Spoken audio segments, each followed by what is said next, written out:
You finally earn more, not fantasy money, real breathing room money. And almost immediately, a thought appears. Maybe life can feel a little better now. You may have worked hard for exactly this moment, so pretending you should feel nothing is not a useful plan. That thought is not irresponsible. The trap starts when a better life gets translated into bills that arrive whether you feel rich that month or not. You do not need a no-buy life to build wealth. You need a rule that lets you enjoy more without rebuilding the same paycheck-to-paycheck trap at a higher price. The best rule should feel livable on an ordinary Tuesday, not impressive for a week. Lifestyle inflation gets blamed on coffee, dinners, and small treats, but a coffee does not usually trap your next year. A new permanent minimum can. Here is the optional upgrade rule. Spend more on things you can scale back, pause, or walk away from. Be much more careful with things that become a monthly requirement. It is a freedom rule, not a deprivation rule, because the ability to change your mind has real value. Optional does not mean cheap. It means you still have a choice next month. A memorable trip, better shoes, or dinner with friends can fit that rule beautifully. Sticky spending is different.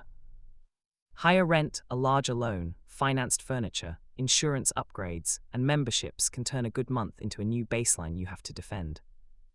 The purchase may be sensible. What matters is whether it leaves enough slack after every other obligation is paid. Nobody usually signs up for a stressful lifestyle. They make a series of reasonable upgrades, each one small enough to justify, until the total removes their room to move. In the United States, housing and transport together accounted for more than 50% of average household spending in 2024. That is why one large recurring choice matters more than a dozen tiny guilt purchases. This does not mean small spending never matters. It means start where the weight is. A household becomes more resilient by changing the few decisions that shape every month before policing every harmless pleasure. The real question is not, can I afford this today? It is, if my income got boring for a while, would this still leave my household enough room to breathe? That question is calmer than predicting disaster and more honest than assuming every good month will repeat forever. The first option is a one-time upgrade. It gives you pleasure now, but it does not send an invoice into every future month. That is often the safest kind of lifestyle upgrade. It feels generous because it is visible. You get the better meal, the class, the trip, or the gift, and then your financial life returns to its normal shape afterward. The hurdle is honesty. A one-time treat only stays optional when it is paid for, planned for, and not quietly followed by credit card stress you call a reward. Enjoyment works better when tomorrow's version of you does not receive the bill with a knot in their stomach. The second option is upgrading the default. This is where lifestyle inflation becomes expensive, because the nicer choice stops feeling like a choice and starts feeling normal. A better default can be wonderful. Sometimes it buys safety, time, a shorter commute, or a calmer home. The issue is not comfort. The issue is whether comfort has quietly become a contract. The hurdle is that fixed costs shrink your recovery space. When work slows, a relationship changes, or an emergency arrives, your old lifestyle is no longer easy to step back into. This is why a comfortable-looking life can still feel anxious from the inside. Some recurring upgrades deserve a yes. A safer home, reliable transport, childcare that protects your work, or a shorter commute may create more energy than they cost. The rule asks for a conscious trade-off, not a smaller life. So ask yourself privately, which recent upgrade made your life genuinely better, and which one merely made your monthly minimum larger? That answer is often more useful than a perfect budget. The third option is the trial upgrade. Before turning a new comfort into a permanent cost, try the experience in a way that lets you learn without locking yourself in. Give the upgrade 30 days when you can. Notice whether it saves time, reduces stress, improves health, or simply creates a short burst of excitement that fades before the next bill arrives. Ask whether you would choose it again if nobody else could see it. An upgrade earns a permanent place when it solves a recurring problem, not when it merely creates a nicer image. The difference can feel subtle, but it is usually obvious after you have lived with the choice long enough. This is the surprising part. The most expensive upgrade is not always the most luxurious one. It is often the ordinary recurring cost you stop seeing because it has become part of your identity.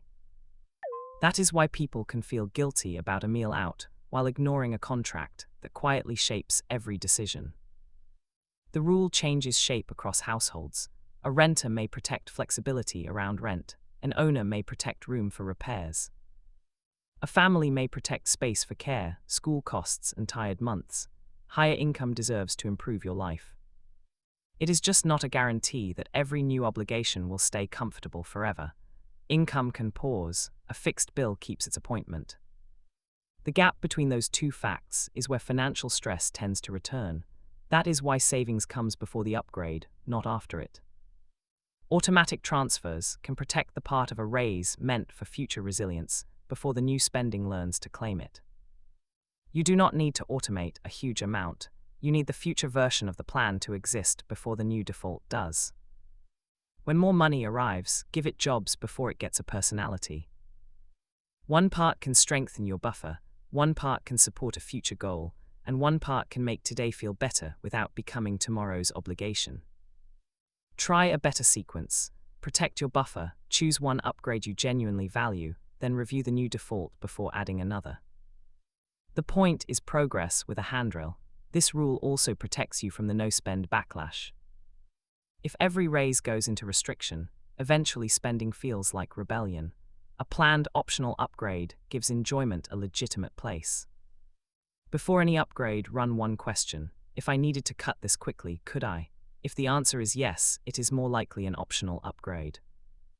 If not, treat it like a major commitment. Tonight, write down the next thing you want to upgrade. Put it in one of two columns, one-time joy or recurring obligation. Naming the category removes a surprising amount of confusion. Then write the cost after the first month. Include the things that follow it: fees, maintenance, insurance, fuel, delivery, or the higher standard you will feel pressure to maintain. A price tag is a moment. A recurring cost is a relationship that needs attention. Run the choice through an ordinary month, not your best month. If the upgrade still fits when overtime disappears, work is quieter, or another priority arrives, it is much less likely to turn into a trap. You are allowed to say yes to a better life. You are also allowed to say not yet to a payment that would make that life feel fragile. Both are forms of self-respect. Use this blueprint when income rises. Protect some money first, choose one optional upgrade on purpose, and review every new recurring cost as if your income had stopped growing. That is the rule. The goal is not to keep your life small forever. It is to make your life better without making your choices smaller. Freedom is what remains when the excitement wears off. Spend more where you keep your choices. Move slowly where you create a permanent minimum. Subscribe to this channel for more clear money steps like this.